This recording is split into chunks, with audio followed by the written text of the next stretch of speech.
Hello and welcome to live streaming here at the More Freedom Foundation. If you're new to this, this is not the public live stream where I do a big presentation and then do Q&A.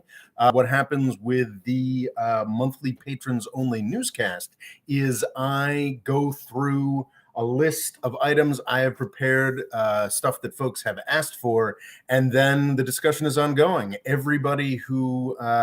Every question, every interjection from the live chat gets dealt with. I do an item and then we discuss it. I do an item and then we discuss it. It seems for the first time we actually don't have anybody currently watching the live stream, which is a bit of a shame. Generally, we have 3 to 5 folks watching the live stream, and then 60, 70 folks of the patrons watch it after the fact. But I will just launch into it and hope more people show up as time goes on. First up, and this is also, let me point out, this is kind of an insane news month. There's a lot going on. There are a lot of things that I want to do produced videos on that I just haven't done so because things are developing so quickly. I think the first thing to talk about would probably be Ethiopia. It's kind of stunning, the events that have been occurring there over the past week. We have Fadel. Well, hello, welcome. It's good that I'm doing this not by myself. So first up is Ethiopia, and it is kind of stunning developments over the past week. It's interesting because there's been sort of a low-level horror going on there. Not a low-level horror, arguably one of the worst conflicts in the world going on there for about a year. The problem, of course, is that Ethiopia, this is a dimension of the battlefield as well, is inaccessible, difficult to get to, and really difficult for humanitarian workers to access, and especially difficult for journalists to access. It's hard to tell what's going on. It's clear that there are large-scale atrocities ongoing. We've known this for a year, but what's happened over the past week is we've seen once again these things tend to be quite stunning because there's so little access by journalists to this country. But once again, the Tigrayan forces seem to have stunned the world with the reverses they've been capable of. The Ethiopian military is a very competent and well-resourced military. It is a serious, large-scale military that has fought many recent wars, yet they are repeatedly getting their ass kicked by a group of Tigrayans. It's not actually as surprising as you would think. I think the appropriate way to look at this is that Abiy Ahmed, the current Ethiopian prime minister, who I think is accurately described as genocidal and getting more genocidal, was actually represented an attempt by the Tigrayans who are currently being described as sort of ragtag rebels, but in actual fact ran the country between 1991 and 2019. Abiy Ahmed is actually, this prime minister is actually, was an attempt by the Tigrayans to deal with problems of running Ethiopia. When Abiy Ahmed came to power, it was still within the structure of something called the EPRDF. I may have gotten that acronym wrong. First letter is E, though, I'm sure, which was this coalition put together by the Tigrayans when they did what they're doing this week back in 1991. Really rather horrific junta ran Ethiopia between 1974 and 1991. The TPLF was first formulated to fight what was known as the Derg, but then became mostly an absolutist rule by this guy Mengistu, fought bravely for a decade in some degree of partnership with the Eritreans, and then quickly fell out once they had won. But in 1991, the Tigrayans sort of marched towards the capital due to what is described by many as somewhat visionary leadership by Meles Zenawi. a guy who died prematurely in, I want to say, 2012. In 1991, the Tigrayans realized that, yeah, they had won this war against the Ethiopian government, but they didn't have the legitimacy to control all of Ethiopia as the Tigrayans. So they put together this thing called the EPRDF. And honestly, I think it's quite fair to look at the period of time between 1991 and 2018 as the best Ethiopia has ever had it. Just finished reading a history of Ethiopia, and it is fascinating just watching the sort of lurch to modernity that Ethiopia has gone through under the pressure of European imperialism. Um, it's a fascinating place. Of course, everyone's familiar with Haile Selassie, Ras Tafari, the emperor of Ethiopia, who managed to stand up to Italy to some degree, the sort of lone African country that was never truly subjected to imperialism, et cetera, et cetera. But Rastafari was a guy who was kind of a 16th century style absolutist. It was a fairly had good PR publicly, but was fairly grim. The Derg, the EPRDF, the Derg quite violently, and then the EPRDF with a lot more legitimacy, I think is fair to say, managed to put together a more functioning polity where the hereditary aristocracy landowning class had been dispossessed, and the EPRDF, after pushing out the really nasty and savage Derg, managed to sort of produce the economic miracle that we've seen in Ethiopia over the past 20 years. Sorry, over the past 30 years, really.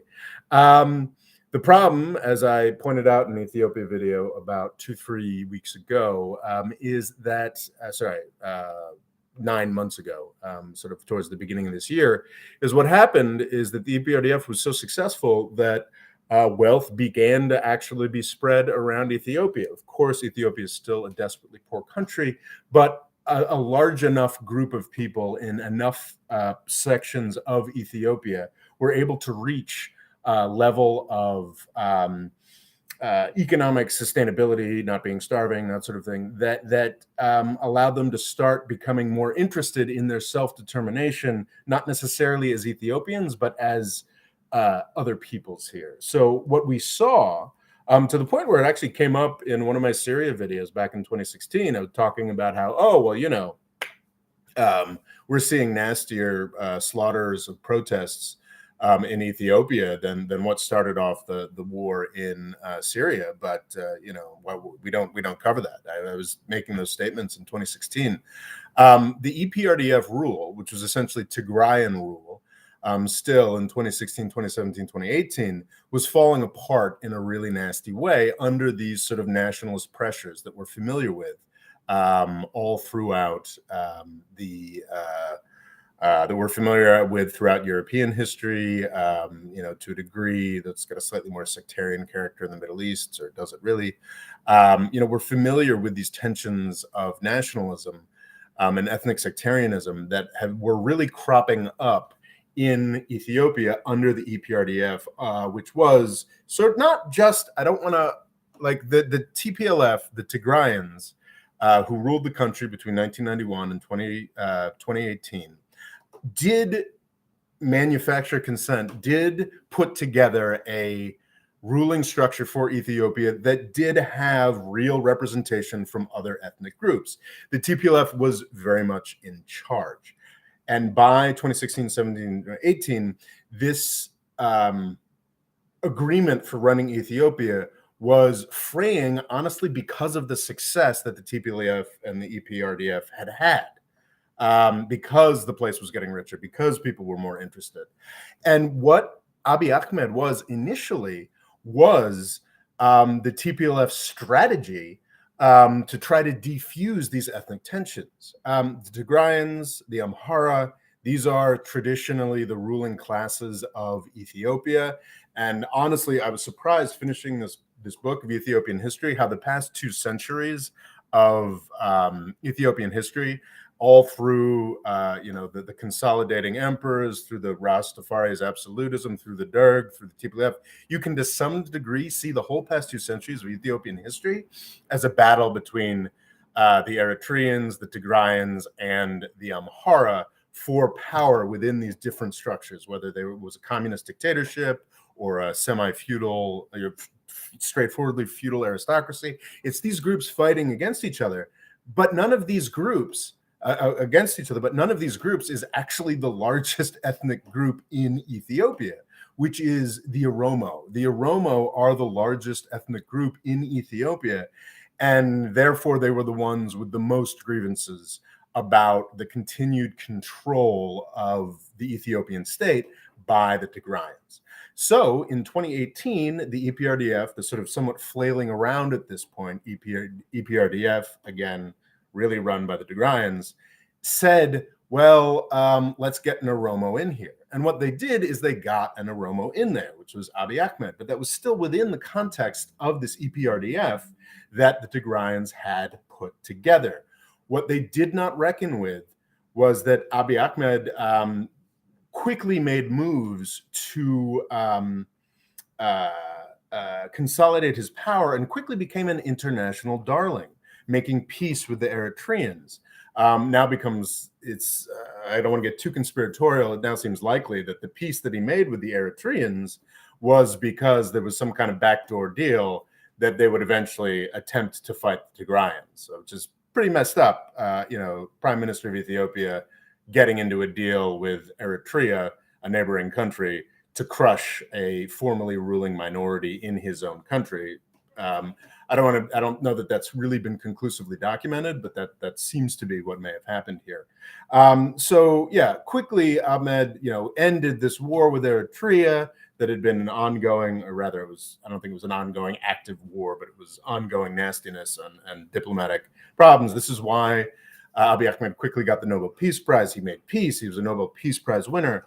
And what Abiy Ahmed did in 2019 with this sort of new power was he attempted to completely reformulate the Ethiopian state. Or rather, perhaps it'd be more accurate to say the party structure of the state. So the EPRDF, which was the party structure, was based on a sort of ethnic federalism. Yes, we all knew the Tigrayans were really in charge, but everybody had their representation. And what Abiy Ahmed decided to do, he started believing his own press releases, I think in the West to some degree. And he says, you know what? This ethnic-based government is wrong and bad. Ethiopia is now rich enough to have true political parties, and we're gonna get rid of this ethnic-based structure. I think it has now been pretty conclusively demonstrated that move by Abiy Ahmed was premature. He put together the Prosperity Party, which supposedly won dramatically direct elections that took place in September. I'm not sure how credible that really is. I do believe that Abiy Ahmed, and this is what makes it this very fraught situation for the Tigrayans, for the TPLF, Ethiopia's old rulers that now seem to be marching back into Addis Ababa. The capital of Ethiopia. I think that Abiy Ahmed, this creation of the TPLF, who was meant to solve a problem, probably does have some real democratic legitimacy.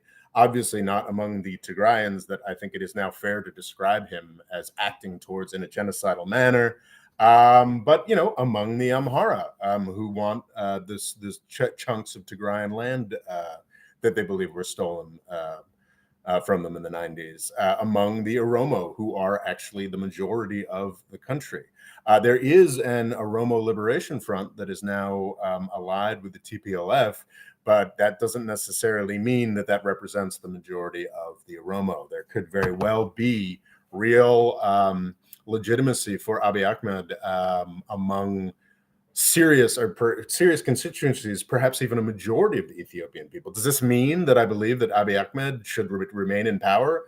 Absolutely not. I think this guy is, in a much more real sense than what's going on in Xinjiang or Palestine. I mean, this is a guy who has been and arguably is this week ordering real like slaughter, burn them out, rape them out, genocidal measures against Tigrayans.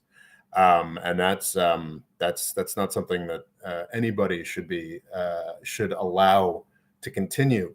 But what's I think important to point out, and I guess I'll go into questions on Ethiopia. What's important to point out is that no, we've got 5 people now. This is great. What's important to point out is that yes, like this is very similar to what happened in 1991 when the TPLF just sort of marched down the country, took over. But in 1991, it was a dramatically poorer country. They were marching against a guy who had, overseen years of mass starvation in Ethiopia, who had just lost his Soviet sponsor, who was a much reviled communist dictator. Abiy Ahmed, is a genocidaire, but he is also a guy who attempted to set up more real democracy in Ethiopia. He is a guy with some real legitimacy. So it's interesting because I think the TP, I would actually, don't know. Maybe Abiy Ahmed will hold on for another 6 months, and we'll see great horror. I think it's likely that he's done in the next weeks or months. I think that's a good thing. He is a genocidaire. I'll try to go into this in more detail in a produced video in the next couple of weeks. But I think we should be conscious that it's not going to just go back to 1991. The TPLF is going to have a much more difficult time sort of setting up this sort of ethnic federalism with them in charge when now they have to deal with a vastly larger Ethiopian populace that is literate, internet enabled, not starving to death. And it's going to be much more challenging. And I think that, Ethiopia still has all the problems that it had in 2016, 17, 18. And that this genocidal war has sort of an attempt, both by Abiy Ahmed in his own genocidal way and by the EPRDF, that the TPLF. I'm sorry about all these acronyms, but hey, it's Ethiopian politics. That actually did set up Abiy Ahmed initially. These were attempts to deal with the situation that we had in 2016, 17, 18, that have both failed with horrific results, tens, possibly hundreds of thousands of people dead. And just I think folks were wondering about, how is it that these ragtag Tigrayan rebels are beating the most powerful, one of Africa's most powerful militaries. Well, it's because the Tigrayan ragtag rebels probably have more of the specialized personnel and officers of the Ethiopian army circa 2015 than today's Ethiopian army does. It's really the ambition of what Abiy Ahmed attempted to achieve here is staggering. He's basically doing like a sort of Stalin style complete. Though of course going in a neoliberal pro-democracy way, but just the extent of like a Stalin style reorganization of the place, while also fighting an army of white Russians. I may be sort of mixing too many metaphors and analogies there, but I think as some of the more frightening stuff that we're hearing for folks with knowledge of 20th century history indicates, throughout this war that started in October of 2011, Abiy Ahmed has been doing massive purges of the military, of the ruling classes within Addis Ababa. God, I really need to pronounce that appropriately. Some weird brain fart. Really horrific looking stuff, ethnic cleansing, folks being rounded up because they're Tigrayan. But what he's doing is he's significantly undermining in that process the capabilities of the Ethiopian state and military. As we have seen repeatedly. In June, I think it was June, it was in the spring, the collapse of the Ethiopian military's attempt um, uh, to take Tigray, and now it seems the complete collapse of the Ethiopian military and its ability to defend the Ethiopian capital. Okay, so that's what I have to say about Ethiopia. I hope that was somewhat explanatory. 20 minutes, good gosh. Fadel says hi. Mert says hi there. Just saw Patreon's email. Farzam says hi. Just joined, catching up with 2x speed. Very cool. Oromo is also the most spoken language. Yeah, I mean it's fascinating. Apparently, the Oromo are a group that sort of migrated into Ethiopia proper in the 1500s or 1600s, and just the ways that it interacted. It's like, should we describe the Oromo as settler colonialists or as a subject people? It's kind of fascinating trying to look at that. Apparently, the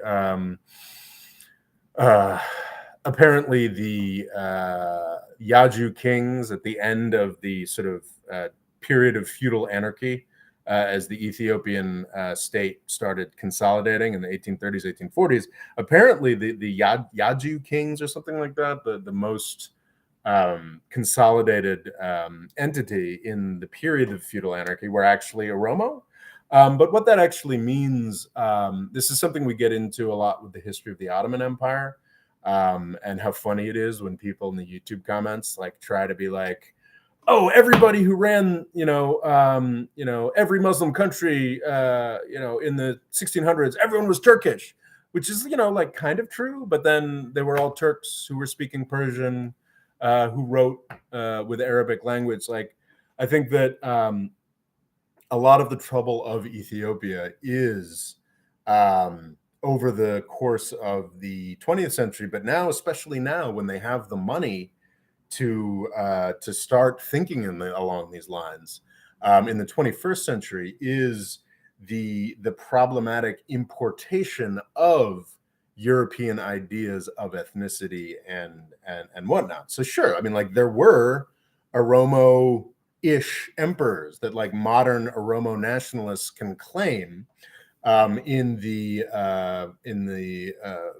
18th and 19th centuries. But what does that even mean? It's certainly not something that they would have necessarily recognized, because the actual Oromo-ish emperors back before Ethiopia consolidated. Anyway, so yeah, but so it is fascinating watching, and horrifying watching, I don't think it's even fair to call them European anymore, because they're quite international. Sort of modern ideas of nationalism clashing with a Ethiopian populace that is becoming richer and becoming more interested in defining itself in those ways. So yeah, it's a mess. Fadel points out that the Tigrayans are overwhelmingly majority Christian, while the Oromo are 55% Sunni Muslim. Exactly, just a whole nother level of complexity to Ethiopia. One of the most fascinating things was apparently a key part of the feudal anarchy that went, I guess, from the 1600s until the 1800s in Ethiopia. They called the Zamana Masafint, the time of the princes, sort of a warring states period. The fascinating thing about it is that one of the main concerns in this period was something that looks shockingly like the Protestant Reformation, except it was the Catholics playing the role of the Protestants, because Ethiopia, of course, has been Christian. Aspects of Ethiopia, parts of the Ethiopian population, have of course been Christian since the 300s of the Common Era, for 1700 years now. But of course, what they do is they do European, they're more Greek Orthodox-ish, or actually more Egyptian Orthodox. But in the 15th century, 16th century, Portuguese influences were bringing in Catholicism. So one of the key struggles in the period of feudal anarchy that predated the consolidation of modern Ethiopia in the 1830s, 1840s was a sort of Protestant, Reformation, except the Catholics were the ones coming in with these new crazy ideas. And it was the Egyptian Orthodox who were occupying the position of the establishment church. But yeah, no, I mean, it's a lot going on in Ethiopia. Tigrayans are Ethiopian Orthodox, 96%. And yes, part of the end of the Zamni Misafent was the consolidation of that and the sort of answering of those questions, and Catholicism sort of being booted. Fatel says the UAE is now heavily backing Abiy Ahmed. The UAE, they're always there to take the worst position. I think the UAE likes Abiy Ahmed because he's obviously weaker than the Tigrayans, as is becoming very clear. Ethiopian Orthodox is distinct. Ethiopian Orthodox is distinct from Egyptian Coptic. I didn't follow, but what's fascinating is that certainly throughout the 19th century, and I think well into the reign of Haile Selassie, maybe must have missed this in the history, but the Ethiopian archbishop or what have you was appointed in Alexandria. So yes, of course, it is distinct to many degrees, and I'm sure over the course of the 20th century, at some point that I missed, there was some deepening of that distinction for nationalism reasons. But historically, and certainly in the time of the 1600s to 800s, the Zaman Masafent I was talking about, I believe that the head of the Ethiopian Orthodox Church was still appointed in Alexandria in Egypt. I could be wrong about that, Fadl. I just read one history book. But yeah, it's just it is fascinating, Ethiopia. I'm looking forward to doing a produced video on this. But man, yeah, it's a mess. But it is not alone in being a mess. Ethiopia,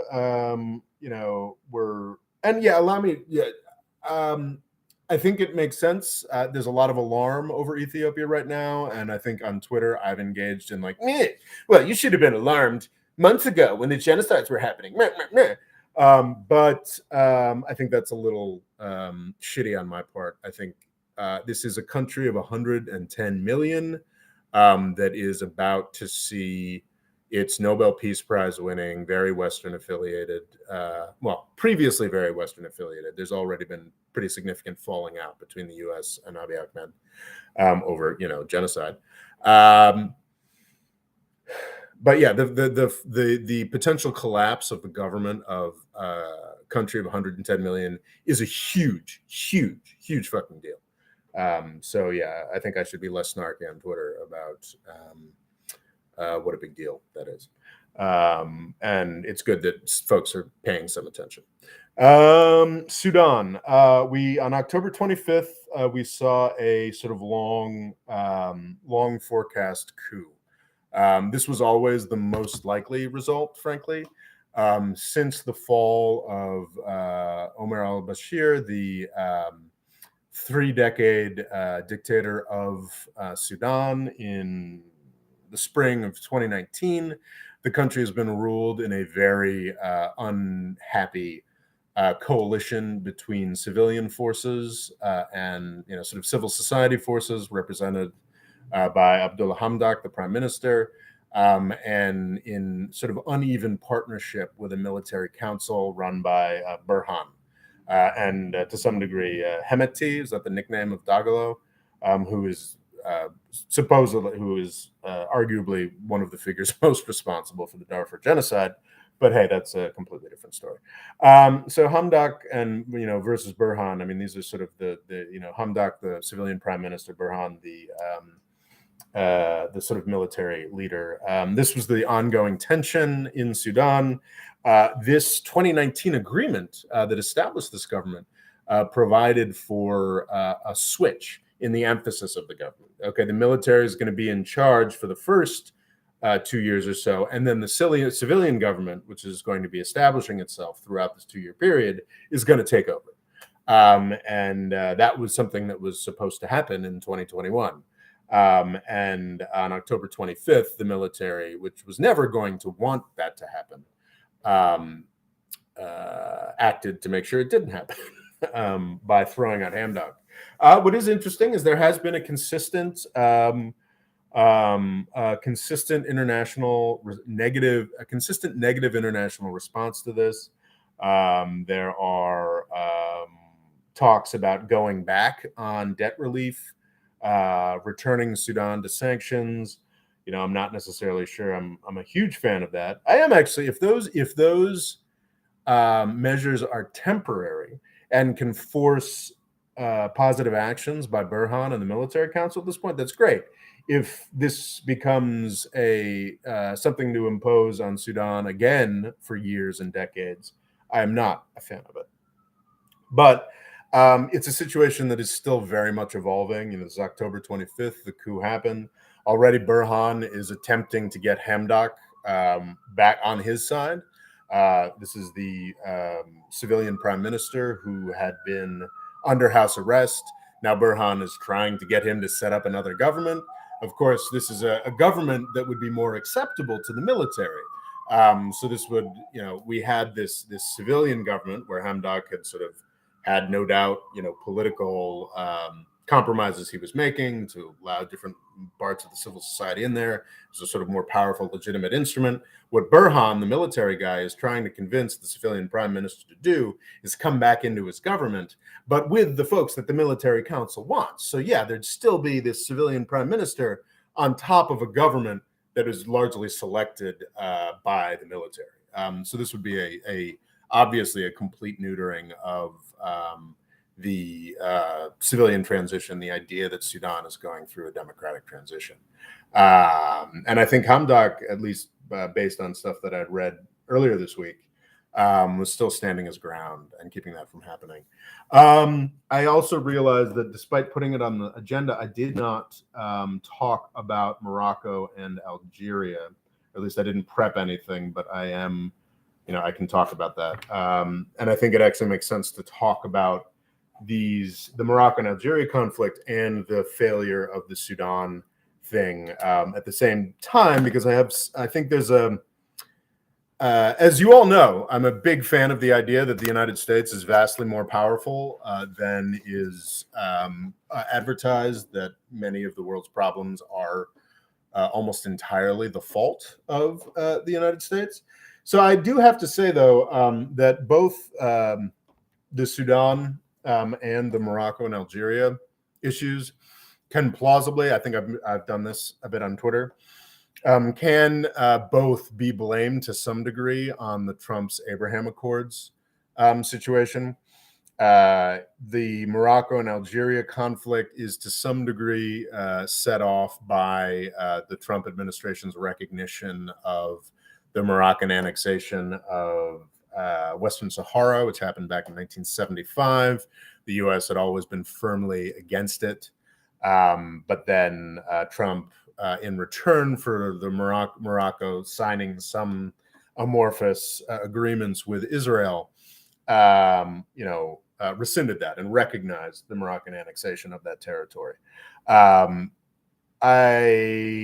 other story that I've occasionally fallen into, and I think is true to a degree, that the democratic attempt, the Hamdok government in Sudan, was destabilized by Trump forcing Hamdok and the Sudanese government to sign on with Israel in Abraham Accords in return for the lifting of sanctions that should have been lifted the day that Omar al-Bashir was kicked out of power in the spring of 2019.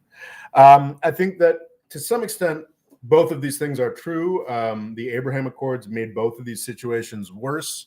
But speaking as a guy who, believes that the United States is almost wholly responsible for the war in Syria, the war in Yemen, obviously the war in Iraq, and the collapse of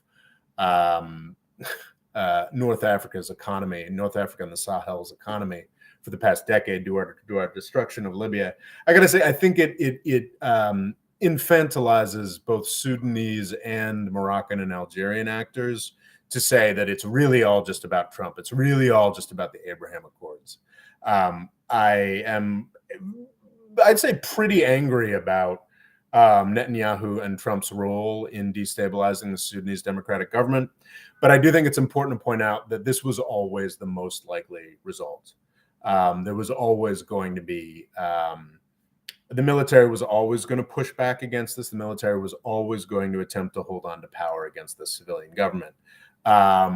If the Abraham, if Hamdok hadn't been forced into some kinds of discussions with Israel, would this have been less likely to happen? Yes. Yeah, I think it would have been less likely to happen, but it's not like it wouldn't have happened. I think something like it would have happened.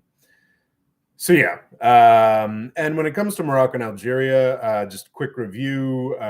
We've seen in the past week, Algeria has a pipeline that services Spain through Morocco. It also has, I believe, a pipeline that services Spain under the Mediterranean. So it cut off gas supplies through Morocco. Presumably there were some kinds of rents that they were paying there. I doubt that this will greatly destabilize. I actually just looked for other purposes for this presentation. I looked at European gas prices, and they are falling dramatically still. So I don't think this is, it might be making things a little more difficult in Spain, but I'd be surprised because there is that other Algeria-Spain pipeline. But yeah, Algeria is cutting off gas supplies through Morocco. And Algeria is claiming that Morocco killed a number of Algerian nationals, either in Western Sahara or Mauritania. It's not entirely clear to me. It may be entirely clear. I just haven't, didn't research this as much as I'd intended. Yes, absolutely, Trump's action over Western Sahara did not help. I do have to, at a certain point, though, it's like they have controlled. Morocco's controlled the vast majority of Western Sahara. There are some parts that they do not control for almost 50 years now. At a certain point, the Trump administration acknowledged Moroccan acquisition of this, and the Biden administration is just fine with it as well. I think Jim Baker, George H.W. Bush's Secretary of State, I believe, or was he national? I think Secretary of State. One of the guys who polished off the Cold War with some sanity, one of the last people in the U.S. government that I have any respect for, was quite angry about this. And yeah, there is a principle that was abandoned there.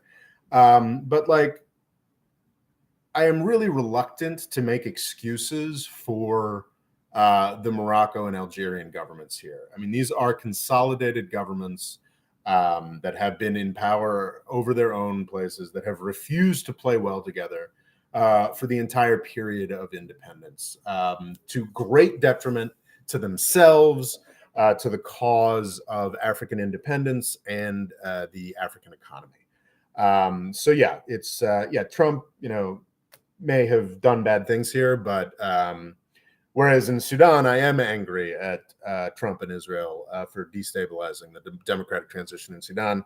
Morocco and Algeria, it's terrible for me that I'm not so interested in the travails of the 500,000 Sahrawis in refugee camps in Algeria. But just the fact that Morocco and Algeria have allowed this small issue to destabilize their relations for decades. I'm not going to blame this on Trump. This is the Moroccan and Algerian governments being assholes. I've run videos on the YouTube community page. I put up a more detailed produced video on the Western Sahara, Morocco-Algeria conflict that I called the dumbest conflict. And that video from a year ago sort of became the basis of a collaboration with Caspian Report. You can watch a much more nicely produced video on Morocco and Algeria. Came out last month or something like that over at Caspian Report. Morocco, Algeria. I continue to think the Morocco and Algeria issue is dumb. I try to be respectful of all people who comment on my video, but man, like that Morocco Algeria video, it's a kind of an amusing comment section because it's just like Moroccans or Algerians being like, why don't you care about our incredibly involved, detailed position on what should be done with this clump of desert? And it's just, it's really easy to respond to those. I don't care. I don't care. It is absurd that the fate of the 80 million people, 80 million odd, or maybe it's 70 million odd people in Morocco and Algeria, and all of North Africa has been held hostage to this clump of dirt for half a century now. Anyway, so that's what I have to say about Sudan. That's what I have to say about Morocco and Algeria. On to comments. Fadel asks, why don't we talk about the really important issues like Havana syndrome? That's on my list, man. We're getting Havana syndrome. And I think I want to do I think I'm going to do more public live chats. Because I'm desperate to try anything for the channel at this point. And I think I'm going to have a live chat on Havana syndrome and aliens and FOBs and all the horse shit that the Pentagon is shoveling at us. But yeah, Havana syndrome. We'll talk about that in a minute. Luke Cool Extremist says, God damn it, I forgot about the live stream. Well, we're happy you're here, and we have 7 people here. This is great. Sudanese workers have begun working in Libya again. That's fantastic. Yeah, Fadel keeps me honest on the Libya issue. I think that Fadel, correct me if I'm wrong, I think that the political transition in Libya is limping along. Of course, dealing with the deep corruption of a lot of actors on the Libyan scene. The House of Representatives, the government out in the east that was established in 2014. It seems to concede that Libya should have a united government, but not really wants to make problems for it.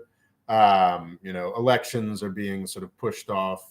They were initially supposed to be next month. I think there might still be a Libyan presidential election next month. I'm not sure about that. Fadel, let me know. But despite all this political foot dragging, it does appear that after wannabe strongman Haftar's failed offensive on Tripoli, finally comprehensively failed, and was that mid-2020? It does seem like on the ground, peace is being restored in Libya, and regular economic life is returning. It could all fall to shit, but it does seem like things are finally getting better in Libya, and that is phenomenal news for all of North Africa, for all of the Sahel. Because Libya, as I pointed out in a video a number of months back, Libya was one of the, Libya had a GDP per capita similar to Eastern Europe before the US destroyed it. And it was a real anchor of all, certainly, Africa's economy, the entire continent's economy, and having it in shambles for the past 10 years has been extraordinarily destructive for North Africa, the Sahel, and all of Africa. So that is a good thing. I'm sorry, but I'm here. The Abraham Accords gave the Algerian oligarchy and the Sudanese military a great excuse. I think that's exactly right. I think that the Abraham Accords, Abraham Accords with Gulf countries, sure, whatever. Peace is good. But in the Moroccan context and the Sudanese context, and certainly the absolute, the thankfully failed attempt to force this on Iraq, another, barely their democracy. The Abraham Accords give great excuses to actors who want to cause problems, and have been quite destabilizing. Local extremists, I wonder if anyone in Israel understands just how much more difficult it is made for other Islamic nations to recognize them. It would be political suicide. Well, the thing, Loga, is that there are very few Arab countries where politics actually matter. Like, you're never going to see Algeria or Tunisia recognize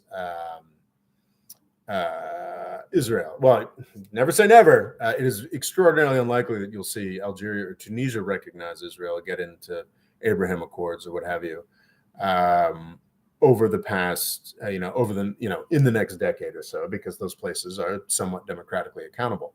But at this point, I mean, I guess most Arab countries have some kind of interaction with Israel, Syria, obviously, as Israel is actively bombing Syria. So yeah, I mean, I think the Abraham Accords can be deepened in ways and expanded. And honestly, I do think that's kind of the future of the Middle East at this point. I'm extraordinarily pessimistic on any kinds of attempts at Palestinian self-determination. I think that ship has sailed, both primarily because of Israeli malfeasance, but also because of the complete inadequacy of Palestinian leadership over decades.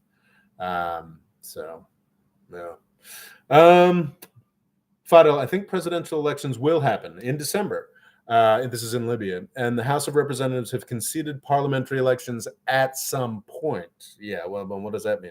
It only took years of absolute obstruction from the HOR, the House of Representatives, before they finally gave up. Interesting. Local Cold Stream says, by the way, make sure to tag the live stream with everyone on Discord to notify everyone. Have you done that, Logo? My mind doesn't work. If you're a patron, you should sign up for the Discord chat where we are constantly discussing all of these issues. It is, there's a Discord link in the description.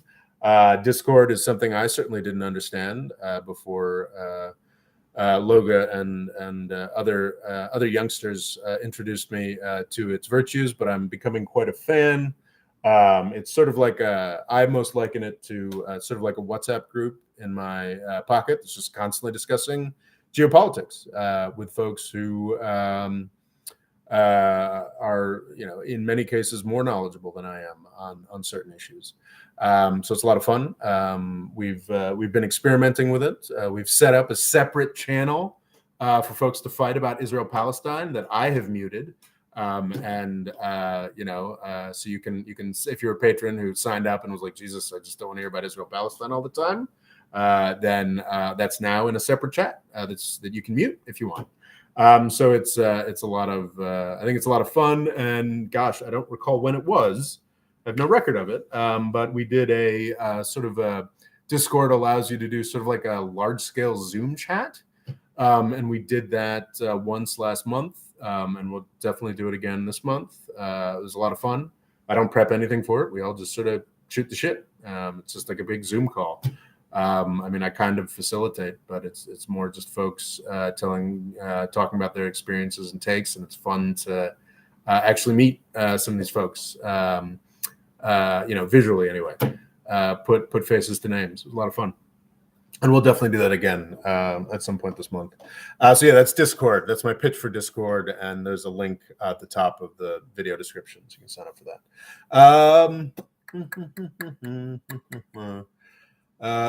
Logo did that. All right. So that's Ethiopia. That's Sudan. The Saudis losing Yemen. This is kind of mind-blowing.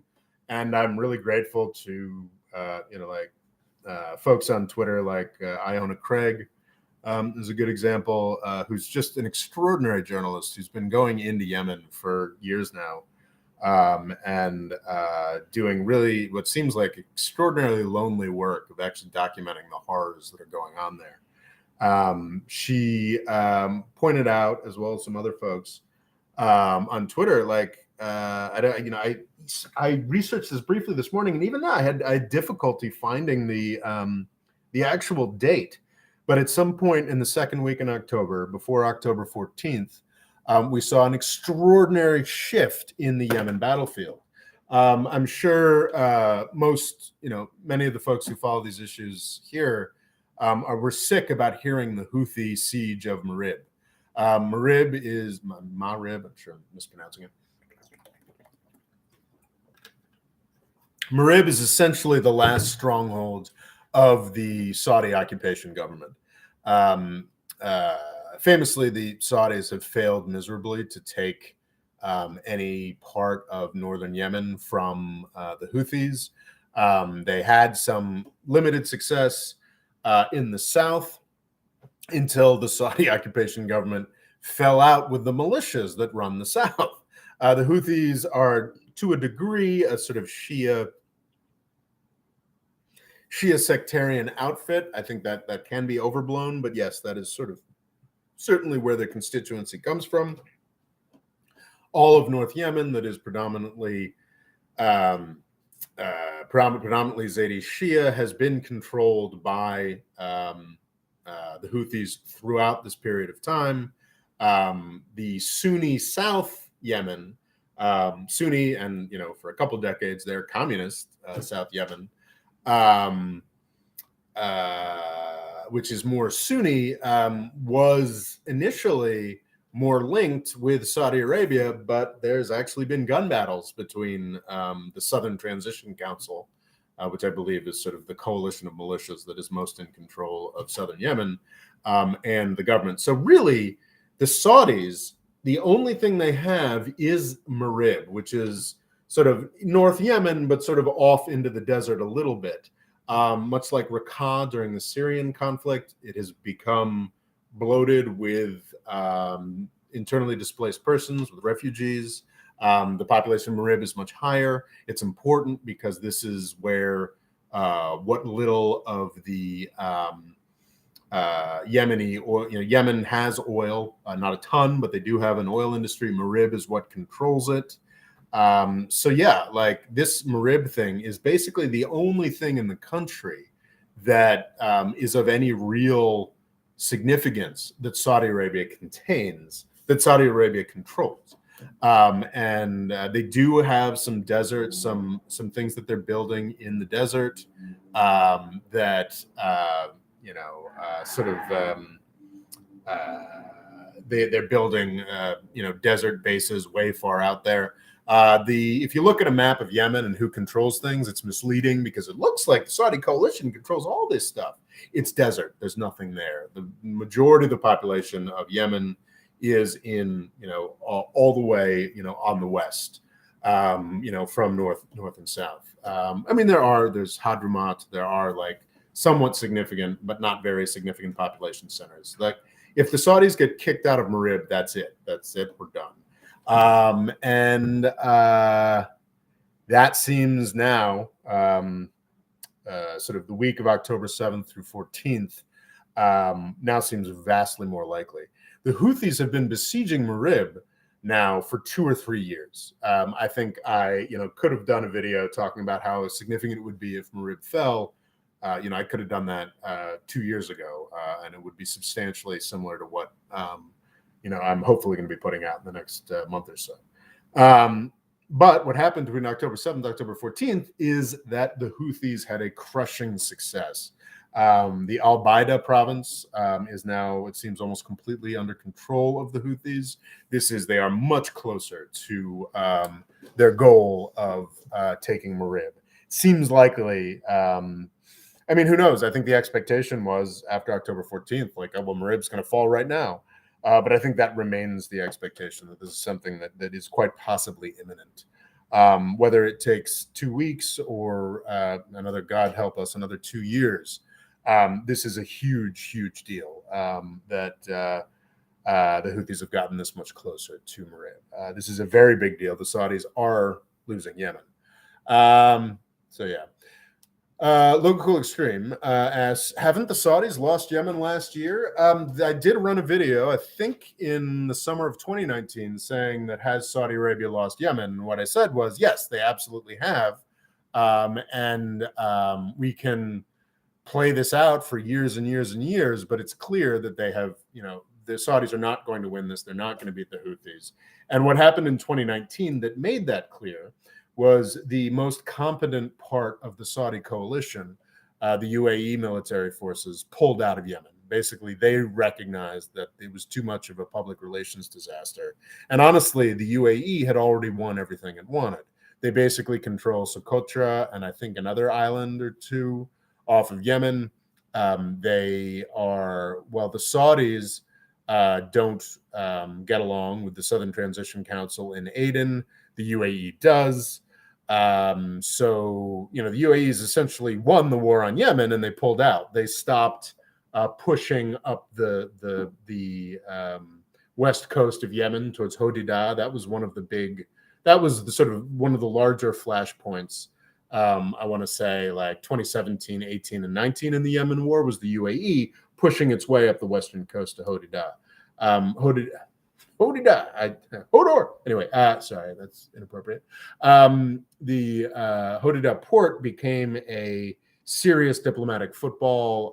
The United Nations, which still has an operating Security Council resolution saying that the Saudis are the good guys here, which is an abomination. I won't go into this time. But the UN was like, okay, we need, put together a ceasefire. That was sort of stopped. The UAE realized, like, yeah, maybe we can beat the Houthis up here, but we're looking horrible for this. We're essentially murdering a country, and we've already won everything we wanted. This is in 2019. So the UAE said, oh, we're pulling out. Of course, they're still massively sponsoring militias and whatnot, but they're no longer attempting to fight the Houthis because why would they bother? It's a PR nightmare, and they've already won everything.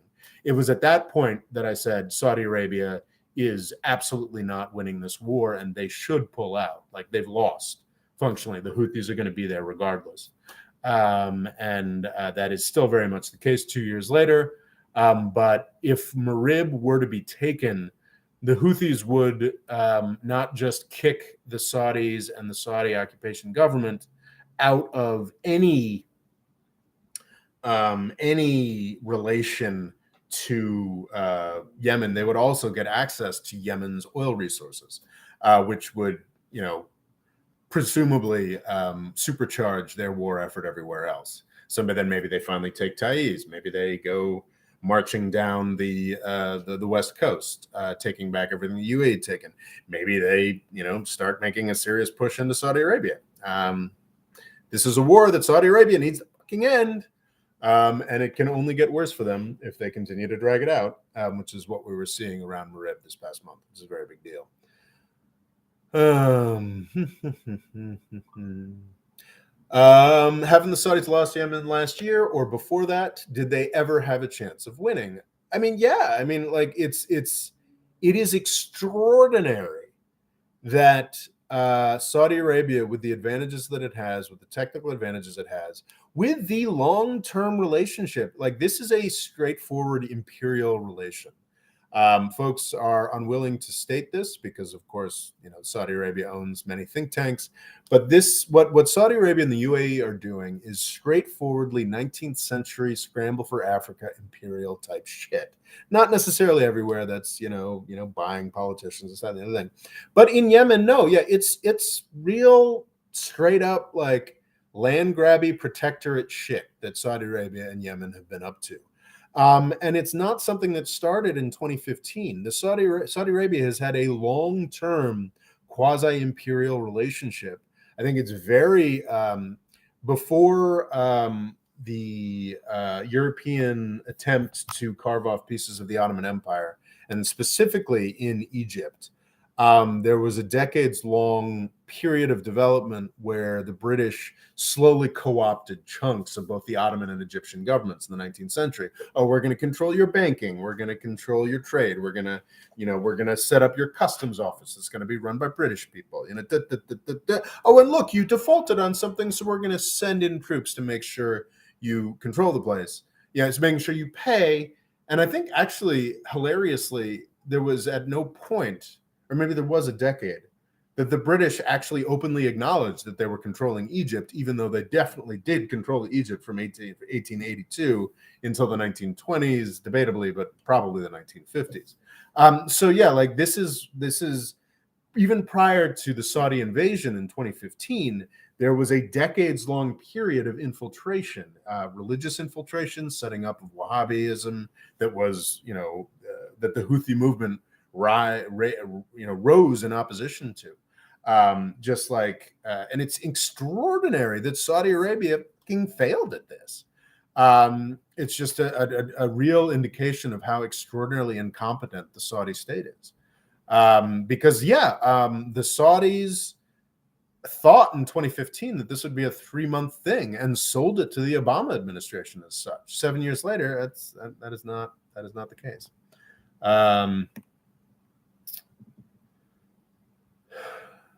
Did they ever have a chance of winning? Okay. Scott Locke says October 15th was the first Discourse live chat Zoom chat. So yeah, I guess we'll probably do it again around November 14th or 15th. In the Discord chat, let me know what times would work for you guys.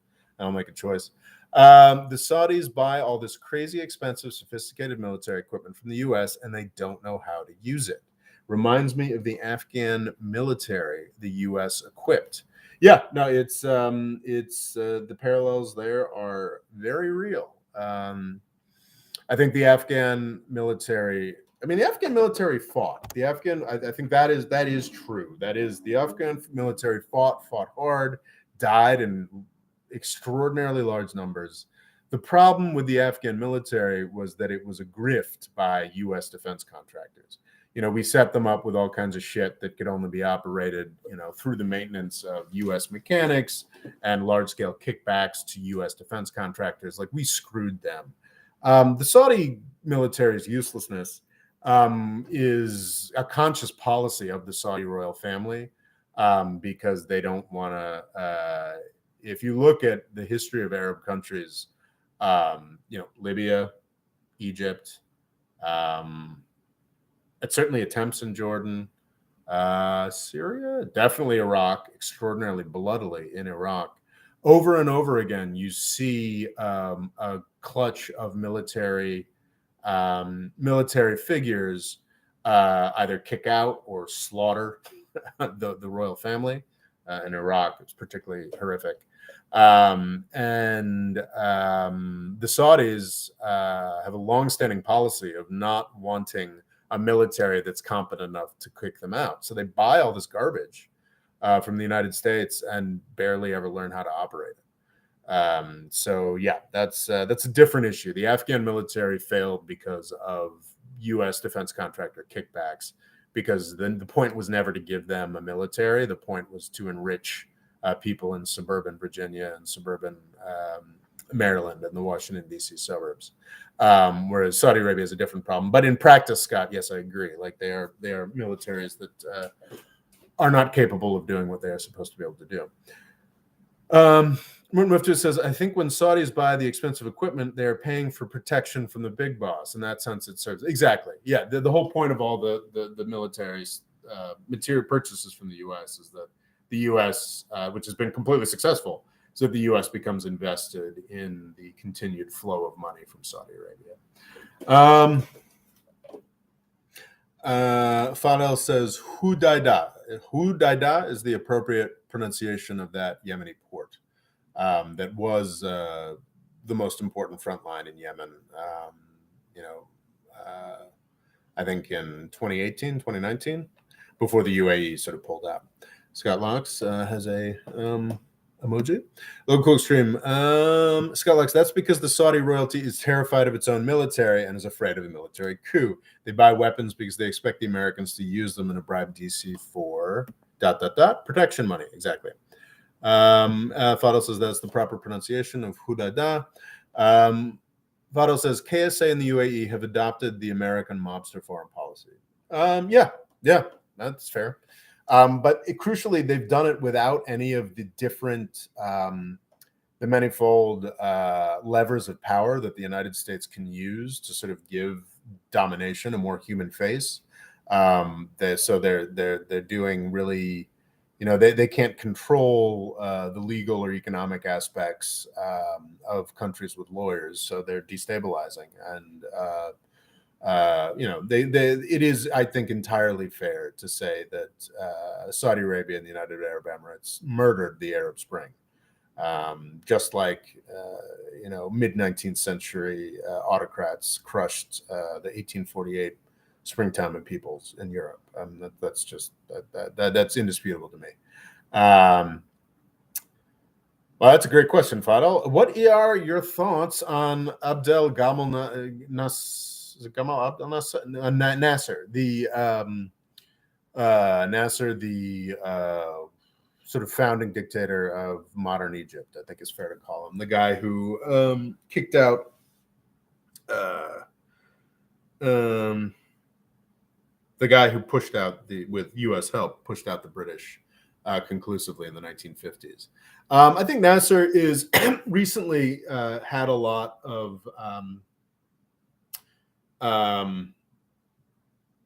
sort of had a bit of a renaissance. He's really been seen as, I think, in comparison to, say, Islamic radicalism, folks look back at him as so charming. There's the great clips of him laughing at people who want to bring back headscarves, sort of circulating. And honestly, certainly after, looking back at the ruins of decades of sort of Saudi Wahhabist-led, Arab world, I think it's entirely understandable to have some nostalgia for Nasser or sort of secular Arab nationalists. And yeah, I think there's a lot of attraction to the Arab nationalist idea, the idea of unifying some of these disparate places. And I engaged in some of that nostalgia myself, and I do see it as an extraordinary missed opportunity. I do think that the idea of pan-Arab unity is pretty conclusively dead. These are countries that now have existed independently on their own weight for, Tunisia, Egypt. These are places that have literally millennia of history behind them. But across the board in Algeria, Algeria being one example, across the board in Middle East and North Africa, these are now countries that throughout the entire era of television, through the context of dramatically heightened literacy over the past 60 years, do have distinct national cultures. I don't think Pan-Arabism is a dream that is really possible anymore. Was it possible, with Faisal in the aftermath of World War I? Absolutely. Is it possible now? Not really. And I think Nasser was still pushing for that Pan-Arab dream, perhaps after it had already been impractical. There was a United Arab Republic. Syria and Egypt were the same country. I think from like 58 to like 62, it didn't last very long because already at that point, the countries were so different. So I think Nasser, I can see the romance of Nasser. I can certainly see how he looks good in comparison with other folks. But he was also, a fairly nasty guy. He was also a failure. He's sort of, interestingly, much like Saudi Arabia today, he sort of pissed away a lot of power trying to control Yemen, with the Saudis sort of back in the 60s occupying the role that Iran does today, paying in small fractions of money to endorse local actors that make the outside occupier look foolish. And Nasser lost the 6-Day War in part because most of his best forces were away in Yemen. Yeah, so I think Nasser becomes more romantic in retrospect, but also worth pointing out, he kind of, Alexandria was this extraordinary national city, international city with Greeks, Arabs, famously memorialized in Lawrence Durrell's Alexandria Quartet. There's this extraordinary cosmopolitan place that Nasser just kind of destroyed. He kicked out the Jews, he kicked out the Greeks, he kicked out the some of this is, the horrors of nationalism. We're talking again about sort of European ideas of nationalism being applied to places at later dates with horrific results. But Nasser, did that sort of thing. So, and yeah, I think Nasser probably would have been very happy to exterminate Israel. Would he have set up camps? No, but he probably would have sent them all out on ships. So yeah, like Nasser, there's a romance to him in retrospect, but he was also, it's important to remember, he was a failure and quite a nasty guy as well. Mert Muftu says, I have some flex in my schedule on Fridays, so Discord chats on Fridays work best for me, Pacific time zone. Fadel says Iraq, Iran as well. Oh, I guess, and I think he's talking about royal families that were kicked out by militaries. Local Extreme says, the more I looked up Alexandria, the more I realized how much he screwed over Egypt by kicking out the Greeks. Yeah, I mean, it's just a population that the Jews as well, but the Greeks in Alexandria had, similar to Ataturk. I mean, Ataturk did the same shit. Not Ataturk personally, but Ataturk's successors did the same shit. But yeah, I mean, Alexandria was a Greek city from its founding 2,400 years ago until the 1950s when Nasser was there. It's grim stuff. So yeah, if he hadn't done that, it may have been as wealthy and powerful as Turkey or Indonesia. That's debatable, quite possible. But yeah. Farzam says, I've realized how people get nostalgic and forgetting the past. It may be exaggerated with MENA, with Middle East, North Africa. We always live in the past. Yeah, I mean, everybody does. I mean, Donald Trump's appeal is based in some part on sort of idolizing the 1950s and 60s, which are not periods of time that are necessarily worth idolizing in my mind. But yeah. Okay, so that's Saudi losing Yemen. Now we've got wow, we are not going through these things quickly. So the Saudis, because as they are losing Yemen, a place they've been starving to death, are now bullying Lebanon, a place that is starving to death. This is something that's cropped up over the past weeks. George Kordahi, a member of the Lebanese government, made some statements on I think actually a Saudi-funded television show. Was a detail I read that were pro-Houthi or perceived to be pro-Houthi. I read the statements and they just seem accurate. Basically pointing out that the Houthis are an indigenous resistance group. They had won control of all of Yemen in 2015 before the Saudis decided to invade and destroy that.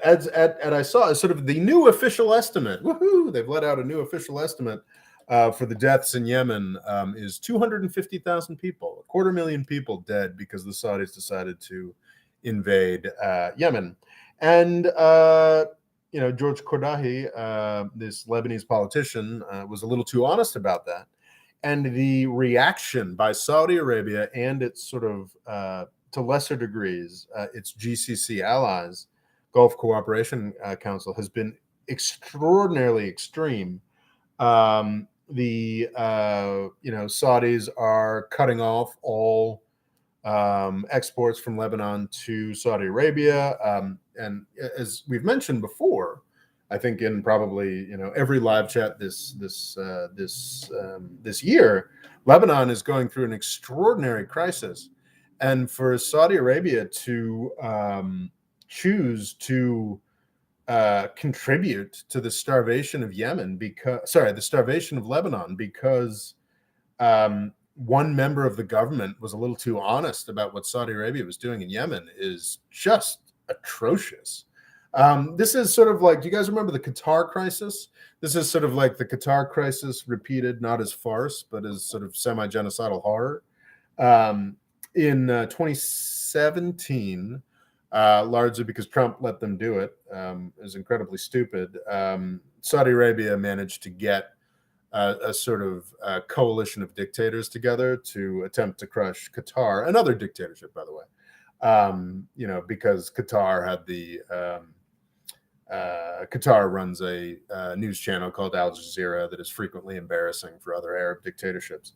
The Qatar crisis, the UAE, Saudi Arabia, Egypt, a bunch of other countries Kuwait got together to try and crush Qatar, which was phenomenally idiotic because Qatar is, I believe, if not the headquarters, the local headquarters of the United States Central Command. So there's like 10,000 U.S. soldiers there. And Saudi Arabia was like threatening to invade, and Trump was like, yeah, go for it. And then Secretary of State Rex Tillerson and the entire U.S. government was like, what the fuck? The fuck is going on? So it was like sort of somewhat embarrassing and stupid. And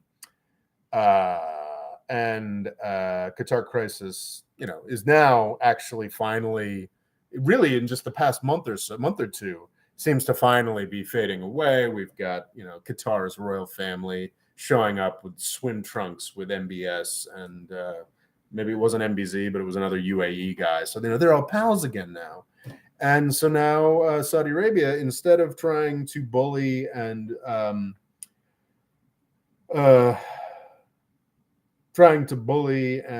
blockade one of the richest political entities in the Gulf, it is now trying to do that to one of the poorest and most beat up. I mean, Lebanon previously was a very wealthy place, but is now going through a horrific crisis, and the Saudis adding to this because a Lebanese politician was a little too honest about what Saudi Arabia is doing in Yemen. Is just, anyway, it makes me very angry. I think I've made it clear and said everything that needs to be said about that.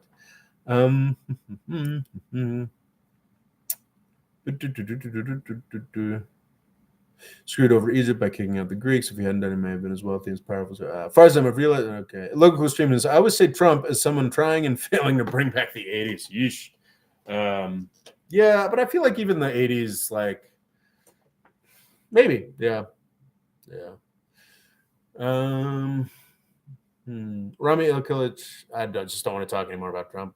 Rami Ilkilich, the Greek pogrom of Istanbul in 1955 was under the Menderes government. Menderes was later hanged after the secularist coup of 1960, in part for his role in the pogrom. Rami, that's very true. Absolutely, the Greek pogrom of Istanbul in 1955, but there were policies, not going back to Ataturk, but definitely under the, Jesus, wow, how have I forgot? Inonu. The Inonu government, a lot of policies during World War II specifically, actually, not as horrific, of course, as the 55 pogrom, but a lot of sort of differentially enforced tax things, like just a completely confiscatory tax to support the buildup. Turkey did not participate in World War II, but they certainly massively mobilized and rearmed quite wisely because they had to. The Germans were in Greece, it was entirely, the Germans were in Greece. There was battles in Egypt. It entirely made sense for the Turks to rearm. But one of the ways that they did that was with an income tax that was basically confiscating people's entire fortunes that was only applied to the Greeks and the Jews. The 55 pogrom was absolutely a horror. I think there was a consistent policy of the Turkish government, even lasting down to today. I mean, I think they closed that seminary on the Princess Islands in the 70s to the point where, like, the literally 1700-year-old succession of Greek Orthodox patriarchates might die with the death of Theodore. So absolutely, Menderes was responsible for that particular pogrom, which was horrible. But I do think that we probably shouldn't what's the word I'm looking for? Exonerate the rest of Turkish 20th century governments. For those who don't know, Istanbul, at the founding of the Turkish Republic in 23 or so, Istanbul was 50% Greek. Now a city of 15 to 20 million, depending on the numbers you use. I believe there are 3,000 or 4,000 Greeks left in the city. And importantly, the Istanbul population was exempted from the population transfers in the 1920s on the Mediterranean coast of Turkey. But yes, absolutely, Menderes was pretty horrible. Menderes has a very fraught legacy, but he was certainly someone who let a pogrom happen. Fadel, U.S. favoritism towards Israel in the 60s only made the region worse. The Arab nationalist dictatorships of the 1960s were not good, but that does not mean that support for Israel was good. I think that's a very arguable point, but I would probably put that under the qualification of spilled milk. I mean, I don't want to come across as a Zionist, but I think that Israel is sort of an accomplished fact, and I don't have much hope for Palestinian statehood, which is very dark. I've made videos on that, and when the next inevitable blow up comes, I will make another dark video on that topic. Libya still has its Greek population. Interesting. Did not know that. Final, I would argue the U.S. only favored Israel in the 1970s when Menachem Begin came to power. Yeah, and Final says, yeah, late 60s. I doubt it. The Mapai labor was very covered 48 to late 70s. Wow. Okay. Loga has clearly been doing a lot more research on the Israeli government than I ever have. My awareness, which is clearly nowhere to the extent that Fadel and Loga have, is that initially there was a lot of ambivalence in the United States government about Israel. I mean, I just read another account of the Suez Crisis, and just like, Eisenhower was quite explicit in telling Israel to get the fuck out of Egypt. But I think that can also be a little oversold. While absolutely the U.S. government was very suspicious of Israel's socialist leanings, the kibbutz, the this, that, and the other thing. I think they were initially more friendly to the Soviets, maybe 48 to into the 48 into the 60s. I think there was always a tremendous amount of private sector, non-public support for Israel from the United States. So yeah, I think it can be oversold, the degree to which I think the U.S. government was definitely sort of more opposed to Israel in the 50s and 60s. When the U.S. government was interested in appealing more to Arab in the independence era, more interested in appealing to Arab sentiment and seeming anti-imperialist and that and the other thing. And Israel was very inconvenient for the U.S. government during that period of time. However, I think there were always, large-scale funds going to Israel from, say, New York City. So that's, yeah. So anyway, but it is an interesting stuff. Fadel, I would argue that the U.S. only favored late 60s. Brando Commando says, got here late. Hello. Local Cool Extreme is inviting people to the Discord. Everyone should join the Discord. There's another link in the chat. Okay. So that's the China nukes. This month we saw I need to be less, my instinct is to be very mocking on this, but I should not be mocking. Every nuclear weapon, every new way to deliver a nuclear weapon is a crime against every person on this planet for all time. Like, every nuclear weapon built by anybody is nuclear material, is nuclear technology that could fall into the hands. Both the actual physical artifact of each new weapon, each new technology is something that could eventually fall into the hands of somebody, be it a terrorist, be it a political actor that takes control. I mean, I don't know, 70, 80 years from now, the United Kingdom could be run by, some horrific political actor. We just don't know. So every new nuclear weapon, every new nuclear technology is a crime against all of humanity and all of every person on this planet for all of future going forward. So I think it is. I have a tendency to mock the U.S. panic over Chinese nuclear technologies that I think is wrong. I think that every step towards new weapons, new approaches, old technologies being transferred to new countries, all of it is bad. I think nuclear, that's one of the reasons I'm so angry about the AUKUS thing. Yeah, Australia, they're not going to have weapons on the nuclear submarines they're getting. It's bad. It's just bad. So it is a bad thing that China has developed 1960s era technology of delivering nuclear weapons by gliders. That was the biggest news on nuclear over the past month. Is this a Sputnik moment? The way that Mark Milley, I think Mark Milley was carefully worded, but he wanted to drive the right headlines in the right places. He said, because he didn't want to get caught out in such a ridiculous statement. Mark Milley, the chairman of the Joint Chiefs of Staff, described this as it's almost a Sputnik moment, which, allowed China Sputnik to be in headlines in all the right places all over the country to drive fear. The Sputnik moment in 1957 is the first man-made satellite was put up by the Soviet Union. That was an extraordinary scientific technological step that was, very threatening in terms of potential delivery of nuclear weapons. That was taken by the Soviet Union. That was that was a huge fucking deal. Calling China's development of a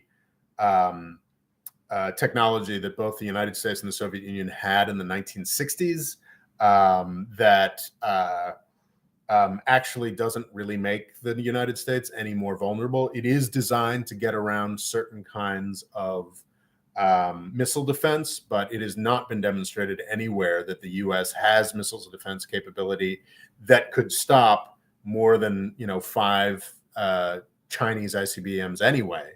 It does not give them any new capabilities. It is not a new technology. It is absolutely not a Sputnik moment, but it is being described as such. Also, China has gone on a massive silo building spree. U.S. military and intelligence community analysis now puts the Chinese nuclear arsenal as doubling, getting up to 600, I think getting up to 1,000 weapons or what have you. This is bad. This is really bad. Nuclear growth, as I said, every new nuclear weapon, a nuclear piece of technology is a crime against every human being alive today and that will be born for the duration of the human species. How fucking ever. The new estimate, outside estimate, is that China will have 1,000 nuclear weapons by 1,000 nuclear weapons by 2030. Russia and the United States both have, I believe the numbers are active and armed and ready to go, 6,000 plus each of those nuclear weapons. China is nowhere near in the same class as the United States and Russia. Beyond those arsenals that the United States and Russia have that are sort of 6,000 armed, ready to go, I think they have tens of thousands of other nuclear weapons that are just sort of, in horrifying, rusting piles, decommissioned to differing degrees. So yeah, like this idea that we have to be super terrified about China getting to a point where it's got maybe a sixth as many weapons as the United States does 10 years from now is what's the word I'm looking for? It's fucking bullshit is what it is. So yeah, any nuclear, I think I've talked about before how there's different levels to like what we talk about here. There's sort of the geopolitics, the war, the civil war, even state war. It's all very scary. It's fun. I love talking about it. It's why we're all here. It's fun.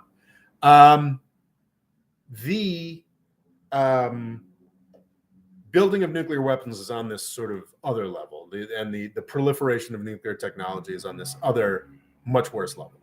So it's bad that China is growing things, but you have to understand this is what the United States asked for. This is what Washington, D.C. has been building. Washington, D.C. has for a decade now, since the second Obama administration, has been pushing really hard for a new Cold War with China, and since 2017 with the Trump administration, loudly, vocally, angrily calling for a new Cold War, to the point there's actually $1 trillion, I think this was passed under Obama, $1 trillion nuclear modernization program in the United States, which is making those 6 times as many nuclear weapons as China, making all those weapons better and more able to annihilate all of Chinese and human civilization. Yeah, so this is what Washington D.C. wanted, and I find it a little irritating that they want us all to get alarmed about their plans coming to fruition. As China becomes more legitimately threatening, as they are, by expanding their nuclear arsenal, this is exactly what Washington D.C. wanted. This is exactly what Washington D.C. has been pushing for. So yes, it's all very frustrating. Holy crap! I've got a half hour left, and I actually do have a hard out here. My dad is coming into town to hang out, so I need to close. And we are halfway through the list, so we're going to do a bit of a speed run here. The commodity boomerang is something I want to talk about. There's a great link in the description. Let me go through the comments.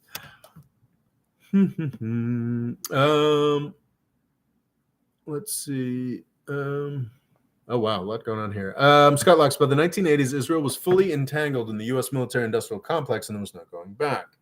How did Israel and this, I think that's true. Yeah, I think that's absolutely true. How did Israel and the Soviets' relationship sour? As far as I'm asked, anything Fadal answers. The U.S. ramped up support for Israel in the late 1960s, but the modern American-Israeli relationship started in the 1980s. Specifically, things sort of solidified, I would say possibly in the 60s and 70s. I think it solidified with the Soviets were more on the Arab side and the U.S. was more on the Israeli side. I think that had to do with political shifts within the United States. I think in the 50s, I mean, the Suez Crisis was the United States telling Israel, France, and Britain to back the fuck off Arab countries. And I think that, but by the 60s and 70s, I think it was more solidifying.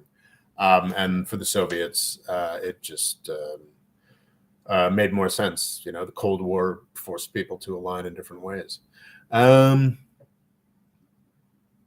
Local Extreme says, Farazam, Israel essentially won the Cold War for the U.S. by leaking Khrushchev's speech denouncing Stalin, which essentially started, I have never heard that interpretation, Logo. That's interesting.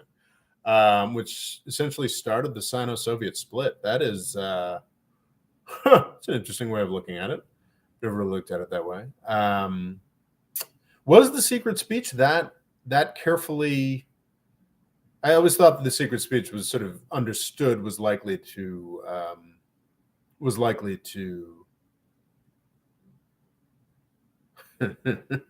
always thought that the secret speech was sort of meant to leak, wasn't it? What Logo's referring to is Khrushchev's denunciation of Stalin. Can't remember what exactly it was. And yeah, it was a key part of launching the Sino-Soviet split, though, of course, the Sino-Soviet split, there were many, many, many, many reasons why that happened beyond the sort of Soviet renunciation of Stalin. But I mean, I think there's something. Anyway, I think that's a very strong interpretation, Logo, is what I'm saying. But yeah, that's interesting. I did not realize that it was Israel that leaked that speech. I haven't seen that strong an interpretation of that, Logo, but that's interesting. Very interesting. Local Extreme, I'd love to see a link on that, Logo, actually. Local Extreme, breaking news. China has developed a new form of technology which uses gunpowder to fire a small metal projectile through a portable cannon, like a machine. When will this nightmare end? It's true. China has guns. China has guns. Rami Eglitz asks, climate change will make life difficult for billions this century. I understand why people are mobilized for that cause. Nuclear weapons can destroy human civilization in 15 minutes. Not many protest it. It's a very key point. And it used to be huge. Into the 80s, the nuclear freeze movement was huge. And it's frustrating because I think it's been incorporated an objection to nuclear power, which I do not object to, and I'm a big fan of. Nuclear power seems to have been completely universalized throughout the environmental movement. You've got Germany shutting down all its plants, even France having to make commitments to somehow lessen their commitment to nuclear power, which I think is a goddamn shame. Yet the opposition to nuclear weapons seems to have just disappeared with the end of the Cold War. In the 80s, apparently, you had just massive worldwide protests against nuclear proliferation. I think that's sort of a missing ingredient. People are like, why was there such motivation? Why was Reagan signing nuclear arms limitation deals with Russia?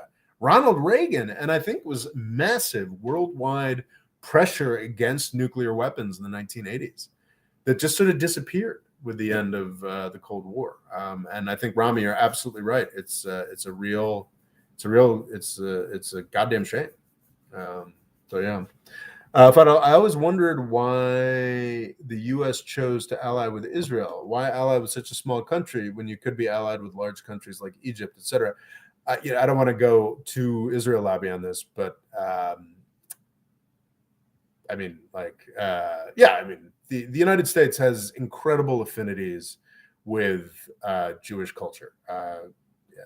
From every superhero, written by Stanley Lieberman and Jack Kirby. I can't recall what his name was before he took on a stage name. I mean, like it's like from Sandy Koufax. What's the Big Lebowski quote? Just the Jewish American. I don't trying to do this without sounding anti-Semitic, even though I'm a huge philo-Semite.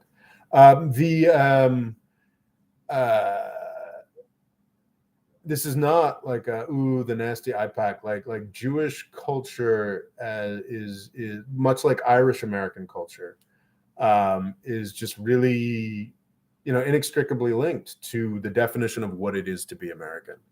And I think that linkage, as over the course of the 20th century, as Jewish Americans went from through the early immigrant experience to becoming, as Irish Americans did before, becoming a more powerful part of American culture, I think it became more and more inevitable that the United States became more invested in Israel, not even as like a sinister conspiratorial thing, but as like a sort of legitimate thing. I think one of the most interesting dynamics and the greatest hope for the Palestinians at this point is the Palestinian diaspora within the United States going along a similar trajectory. I mean, from Justin Amash to Rashida Tlaib, both Michiganders, interestingly.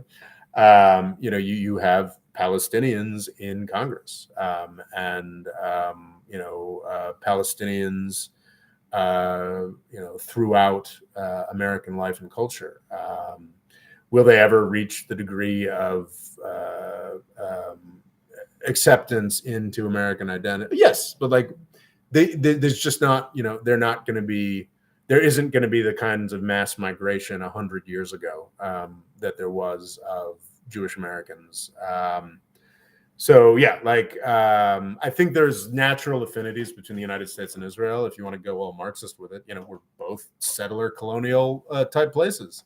I don't know if that's Marxist so much as, but anyway. I think there's a lot of, I agree. The choice to ally with Israel was not particularly logical in a lot of ways. But I think there's real U.S. affinities with Israel that eventually came into play when it became clear that Israel was viable, frankly. Because, in the 1950s, it was like, what is this fucking Israel thing? Why don't you just move to New York? Come on. But especially as Israel was established as a more viable thing. And yeah, of course, like Israel had a propaganda push, behind it, Leon Uris and all that. I think it and also Israel is phenomenally useful to the military industrial complex because they're an instability machine. That they make the Middle East less stable. That's tremendously useful to the United States defense contractors. So there's that too. I've always wanted to, if I eventually ever do some Israel Palestine videos, I think there's a misguided hope in some Palestinian American circles internationally. It's like, if we can just get the U.S. public to see how manipulative IPAC is and how nasty they are, and if IPAC keeps pushing, I don't think IPAC pushes this, but if more deranged sort of U.S. Israeli lobby folks keep pushing stuff that violates the First Amendment, who knows? Maybe we could actually get to that point. But I think there's this sort of misguided hope that if we could just get IPAC to people that expose IPAC and what they do, or undercut their power. I think we're in a position where we might see that in the coming decade. And then I think people are going to be very disappointed by how little anti-Israel animus that goes to, far beyond the lobbying, far beyond the money that might be behind it. And those things are there. Like, there's a real affinity, affection, and identity between the United States and Israel that I think that, as big critics of is the U.S.-Israeli relationship, can be missed. Skylex, China is building 150 nuclear power plants to combat climate change. Bring it. More. That's awesome. I love it. Logo Coom says, like Noah Smith said on Sweater, the person most capable of solving climate change is Xi Jinping. That's true. Logos, yes, we need to give Xi much more credit for that. He deserves it. Rami Lucas says, go meet the dad, Rob. We can continue next time. Well, I appreciate that, Rami, but no, he can make it from the train station by himself, and he'll be texting me. I'm paying attention. Yeah, meet the pops, says Scott. Thanks, but we got another 20 minutes to run. Are you guys bored? Come on, there's 7 people here. Let's run through this commodity boomerang. What's really interesting is watching right-wing media, both the Fox News version and like more, even more conspiratorial types. I think I said that on Twitter, like warm up to the idea of this commodity shortage and supply chain issues, and look at what Biden's fucking up.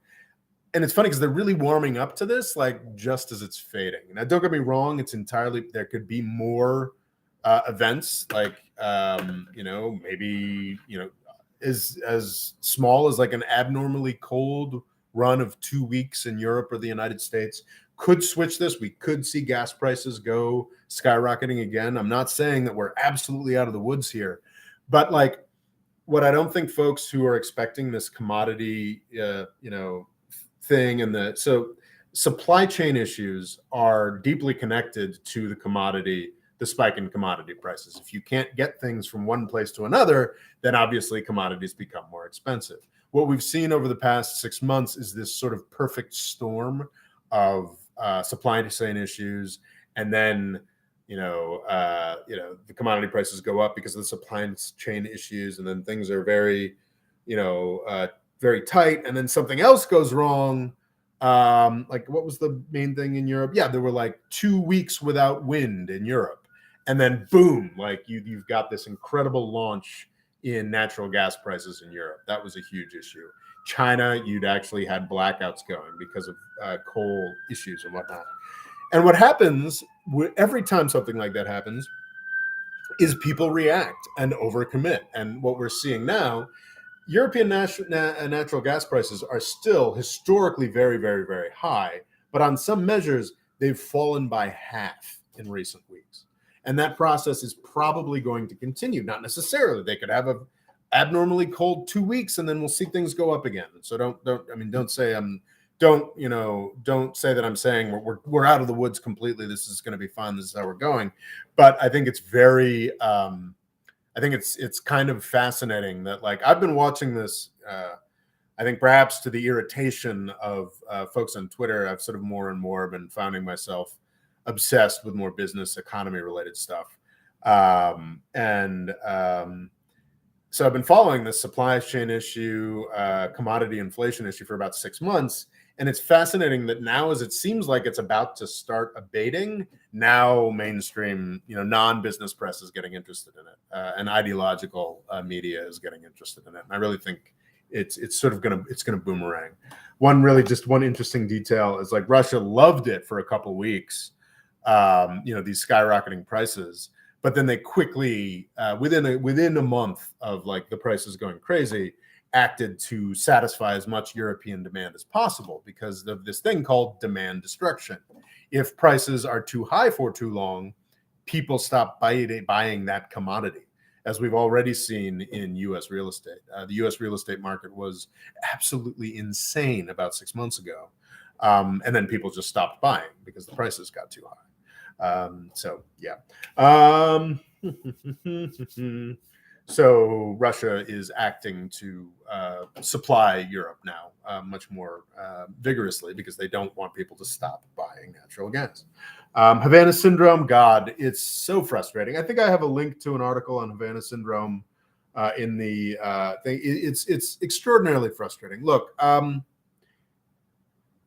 don't want to say for sure 100% that Havana syndrome is bullshit. Like there are, I think this is something we run into a lot, like especially with COVID stuff. It's like people just sort of assume that like science or our understanding of things is so vastly more powerful than it actually is. I think a lot of the anti-vaxxing and the skepticism about COVID reporting came from the fact that like everybody expected the U.S. or science to know exactly what was going on, and when the science kept saying we don't fucking know what's going on, they're like, oh yeah, you're lying to me.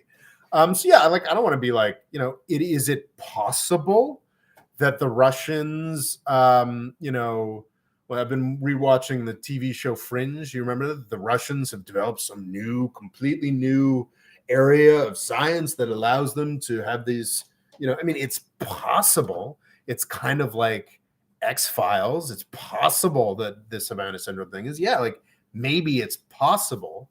I don't want to say it's not possible. Like there are many. What's the Hamlet thing? There are many more things in this world, Horatio, that are imagined by your philosophy or what have you. Sure, maybe maybe it's some new thing we don't know about. Maybe it's not the Russians. Maybe it's maybe it's the AARP. Who knows?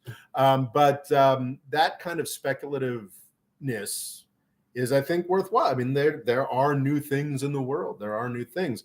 But do I trust the U.S. intelligence community's speculations on this topic?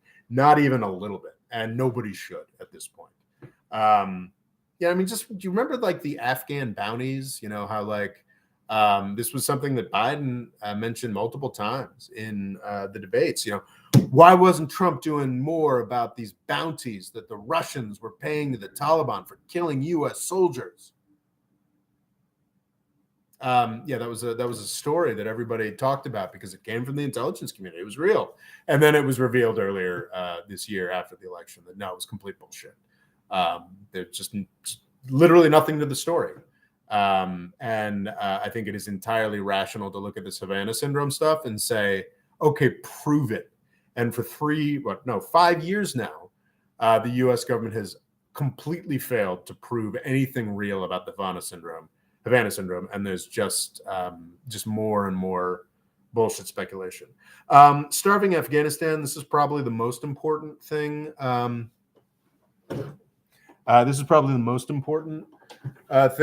This month. Basically, the United States has frozen the central bank funds of Afghanistan. We are not allowing their economy to function because they kicked us out. This is extraordinarily bitter and nasty, and almost immediately, the World Food Program is describing, Yemen after 5 years has been unseated as the world's worst humanitarian catastrophe, and it now seems likely that it's going to be Afghanistan. There are still humanitarian funds going into Afghanistan. But as I think this Task and Purpose article, it's fascinating. Task and Purpose is an outlet that is, I think, meant to be sort of by and for the U.S. military, linked in the description below. And I think from an outlet you wouldn't necessarily have expected it from, I think there's a great deal of clarity about what the United States is doing to Afghanistan this winter.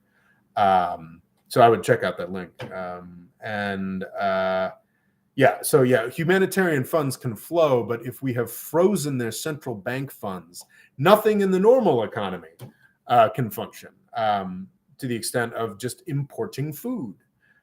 So it's entirely possible that Afghanistan is going to see truly horrific starvation over the course of the winter because the United States refuses to let its economy function. And there are actors in Washington, D.C., who may be willing to blame that on the Taliban while acting to, murder hundreds of thousands of Afghans because they didn't want us there. which is really fucked up. I would recommend you read that Task and Purpose article in the description. That's a thing. Oh, wow. I'm supposed to do Poland and Brussels and Belarus in 10 minutes. Other article. So the things I'd most like you to read is probably that Task and Purpose starving Afghanistan article. And then this Julian Assange article, which is really quite extraordinary. I think I was much like the guy, the United Nations sort of special rapporteur on torture, who's decided to investigate the Assange case. He describes his biases towards Assange, quite similar to mine. Oh, Assange, you did this great work, but oh, didn't he rape some girl in Sweden? Well, what's interesting is if you read this article, which I recommend you do, by Nils Melzer. He's a Swiss lawyer of a fairly high reputation. He's a professor at both Geneva and in Scotland somewhere. And he is a official of some sort, highly placed with the United Nations.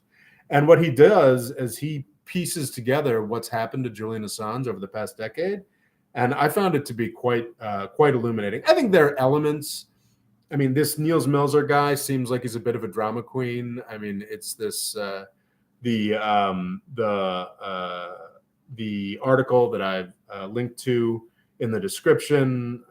It's got photos of him pensive on landscapes or whatnot. But I think some of his interpretations are a little overblown. But if you read through what he's described, what has happened to Julian Assange in Sweden, with the Swedish legal systems, with the UK legal systems, it becomes quite clear to me that this perception that even I had, that, oh, Assange, he's this really shady guy, he's raping women. Yeah, that's bullshit. And sort of consciously created by a lot of the Swedish government, the UK government, the US government. And I think his interview is really worth reading in detail if you're somebody that cares at all about civil liberties. Let's go through these comments. We had the PMF are clashing with Iraqi special forces. Okay. Wow. Okay. Well, that's a very huge issue, Fadal. The Iraqi. So the militias. Many supported by Iran, some not, that helped save Iraq from the Islamic State. Essentially, their political forces dramatically lost the Iraqi elections, and they're now disputing it, is my understanding, Fadel. And actually, it may be in some cases be escalating to what looks like a bit of an embryonic civil war between the Iraqi military and the Iraqi militias. Sounds pretty horrifying. So yeah, more grim developments in Iraq that I have not been following because I made some really bad Iraq videos, and I'm embarrassed by how bad my Iraq videos were 5 or 6 years ago.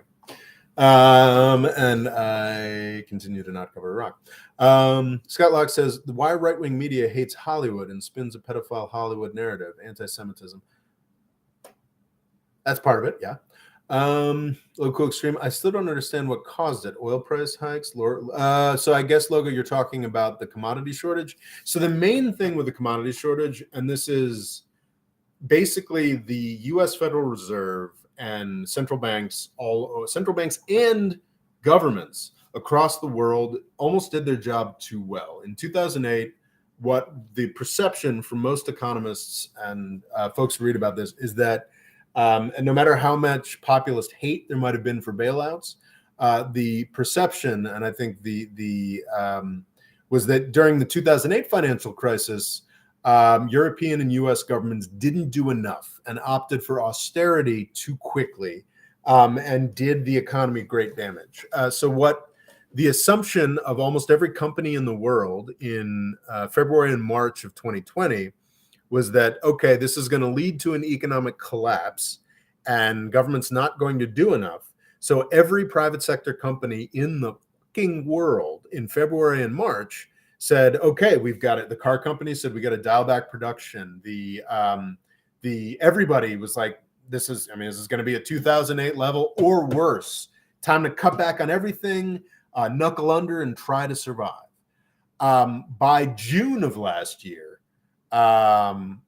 probably not even, or maybe in some cases not until by the fall of 2020, everybody realized, holy shit, the U.S. government specifically with the CARES Act and a lot of Europe, even the EU, some still argue that it was too little, but I think the EU, certainly collectively, if you continue, if you include the national government efforts, along with the 800 billion EU effort, basically the United States and the EU completely threw out any idea of fiscal discipline and fire hosed money at everything, which I think was the right choice.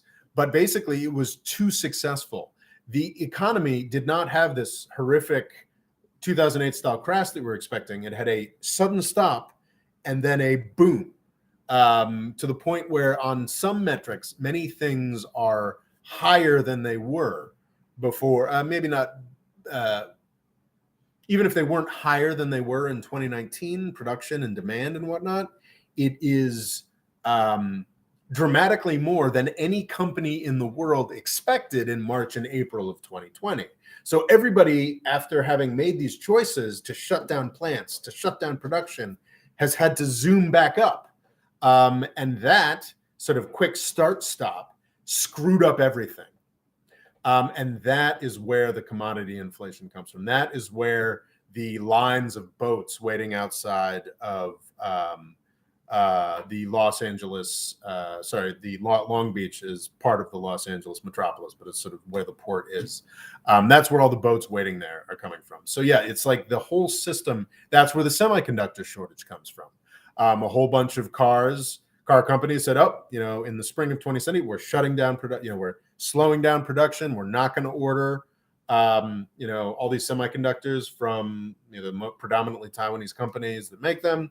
And then by August of 2020, all the car companies went back to the semiconductor companies and were like, holy shit, give us all your semiconductors. Everybody's buying more cars than they were before. And the semiconductors like, oh God, and like it is, and there's a whole lot of other reasons, Matt Stoller constantly talking about monopoly power, what have you. Like there's a whole bunch of other reasons why, presumably, potentially why things are fucked. But like this was a big, so what I'm looking for here. So everything is sort of like everything got backed up, and like eventually this stuff will clear. But that's the main reason, is just that everybody expected in March of 2020 economic collapse, and instead we actually got an increase of demand for goods, and not services, but for goods, for physical goods. So that's where all this inflation and supply shortage stuff is coming from. And I mean, to some degree, some of the, hopefully, for the whole developing world, some of this, commodity inflation will be retained and prices will remain high for a little while. But I think that's probably unlikely. Though actually, yeah, I mean, the ramping up of electric cars, there's some commodities that are going to win out of that. But like, I think the assumption that a lot of right-wing media now is making is like, they're just sort of waking up to this thing that's been going on for a year and a half that is probably now on sort of the downstream and being figured out. They're probably going to still be talking about it next year when things are mostly been solved. Hollywood is filled with a bunch of a-holes, but I will acknowledge that the right is projecting when they accuse people of being pedos. Scott Locks, today in Copenhagen, I ran into some pro-Israel people who also wore the Great Replacement t-shirts. Jesus, that's confusing.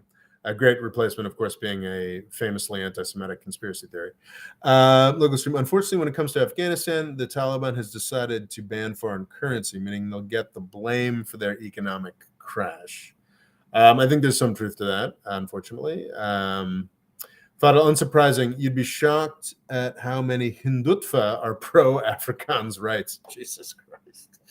Yeah, it is a crazy world. So Hindutva, or Hindu nationalists, are apparently, well, actually, that's not so surprising, right? Because aren't certainly in Uganda, I think in Zimbabwe as well, Black African nationalists are traditionally kind of anti-Indian population, right? Like I think the Idi Amin kicked every South Asian out of Uganda famously. I think Mugabe might have been anti Indian diaspora involvement in African economy. So that's not super surprising that Hindu nationalists might be pro-whites in Africa. It's kind of strange. But yes, it is very weird, for a nominally anti-imperialist group to be like worried about the white South Africans. But yeah, crazy world. Fatah Logo, Cookstream, a lot of the pro-Israel folks in Denmark are actually big-time anti-Semites. Yes, like Donald Trump. If the elections go through, Libya will be the only success of the Arab Spring, as crazy as that sounds. I have hopes for Tunisia. I think Tunisia can bounce back. Fadal, would this be the first democratic election in Libyan history? Interesting question. Fadal, also, I don't know that. Also, is there a Muslim Brotherhood candidate? I assume so. Brandon Commander, any quick thoughts on the colossal unreported dispute between Poland? Yes, I prepared for this. And now I have to do it in 5 minutes because my dad's getting off a train. The EU wants Poland to dissolve their Supreme Court, and Poland is saying that they're entitled to a certain amount of sovereignty. If the EU gives in, other states will do the same. But if Poland gives up, it'll show each rebellious country that EU is forever and always will be the big dog. I think that Poland has already given up to some degree. Fatel says there's no announced Muslim Brotherhood candidates yet. This is the second election. The first one was in 2014. Wasn't there? I guess the 2012 government was just set up, right? There wasn't an election. Oh wow, Poland versus Brussels in 10 minutes. Dad hasn't called yet, so okay.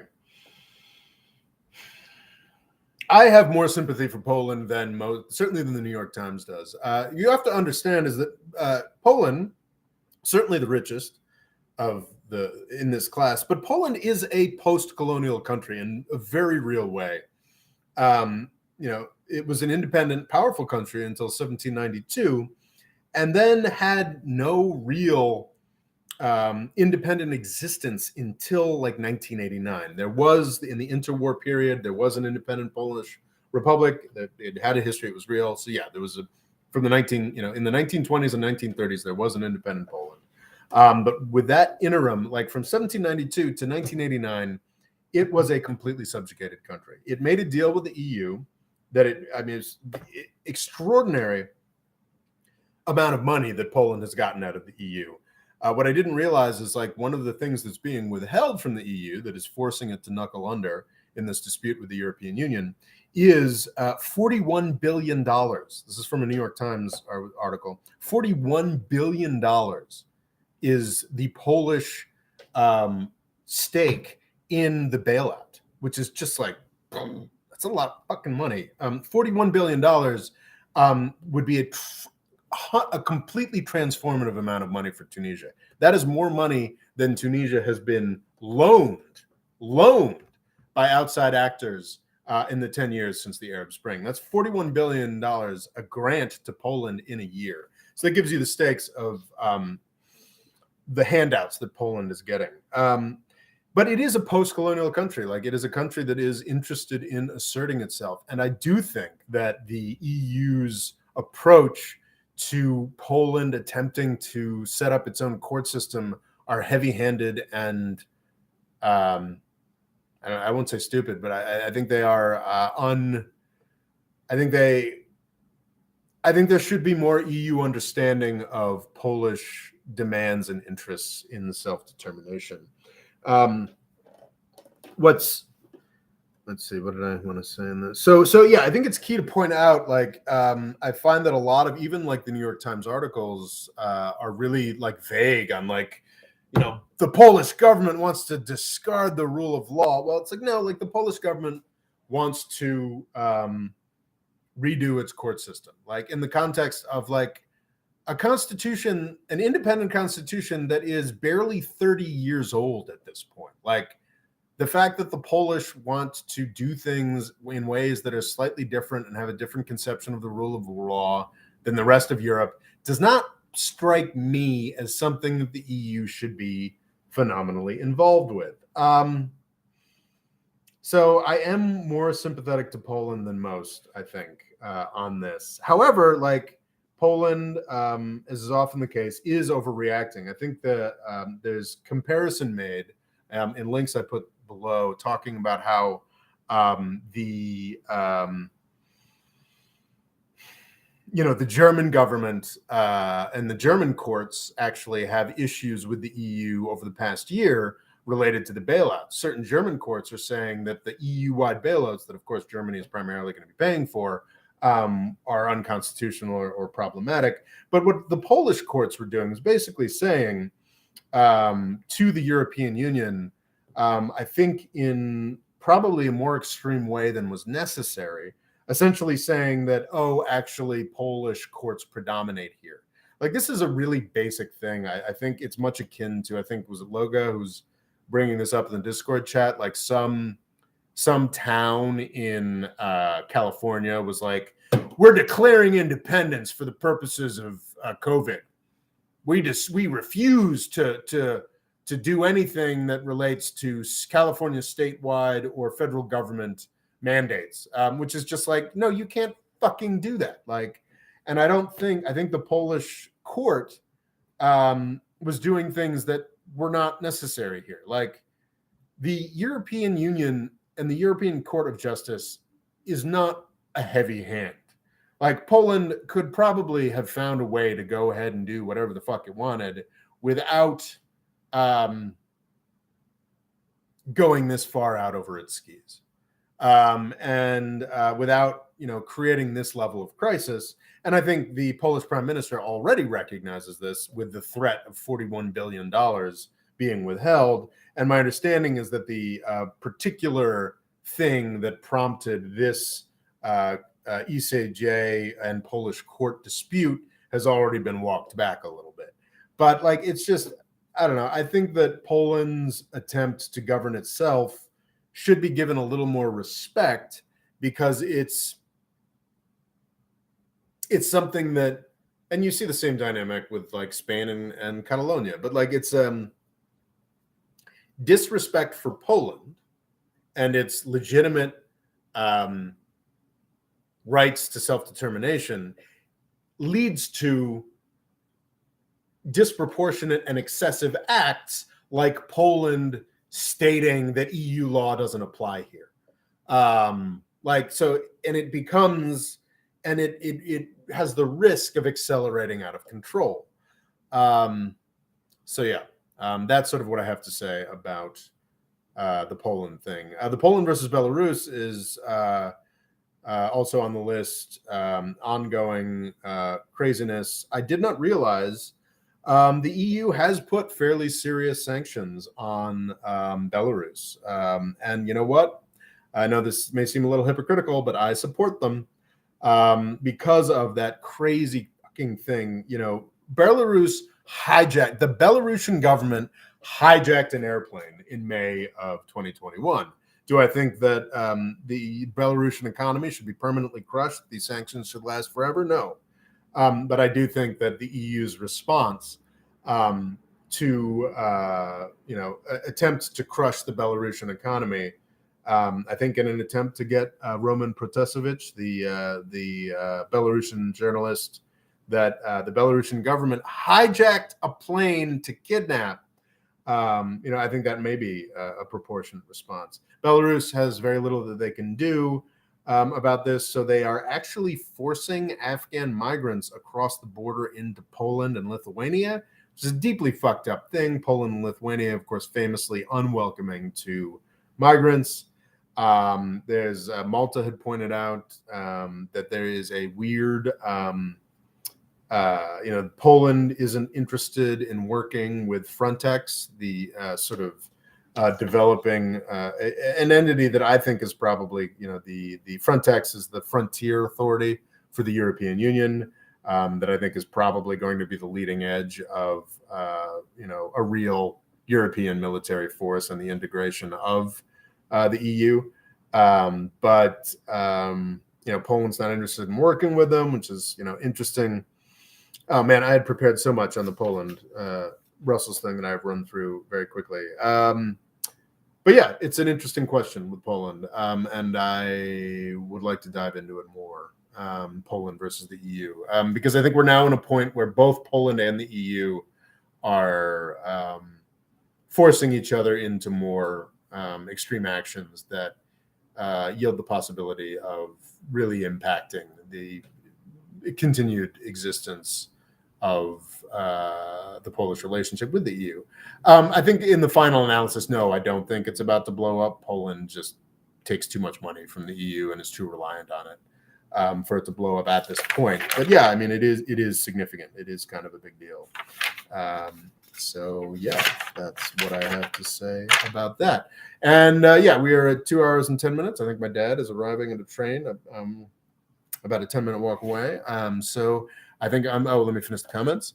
There's no announcements on Brotherhood candidate yet. This is the second election, the first from 2014. The 2012 government was a transition one, not an election. That is what Gaddafi invested in the Great Man-Made River project over decades. 41 billion. Jesus. Wow. Such a strange mismatch. The amount of money that are available in places. All right, folks, thank you all for being here. There is no more Freedom Foundation without the patrons. I'm very grateful to all of you. Sign up for the Discord. It's the top link in the description. It's fun. It's ongoing conversations about geopolitics and whatnot. What else was I saying? Yeah. Anyway, yeah, sign up for Discord. Thank you all very much. Very exciting to see that that video, that sort of response video to Kraut on Tuesday is the most successful video I've had in. It is the second most successful video I've had in a year, and it's only been up for a week, so that was very exciting. I guess I'm going to do more response videos. I think I've found a way to talk about John Oliver in Taiwan on Tuesday, so that's probably what's coming up. Really need to do a produced video on Ethiopia. Oh my, OMG. Why do I need to do that? And that is presumably what will come up next after the John Oliver Taiwan thing. Anyway, thank you all very much. And y'all are the best. And I'm out.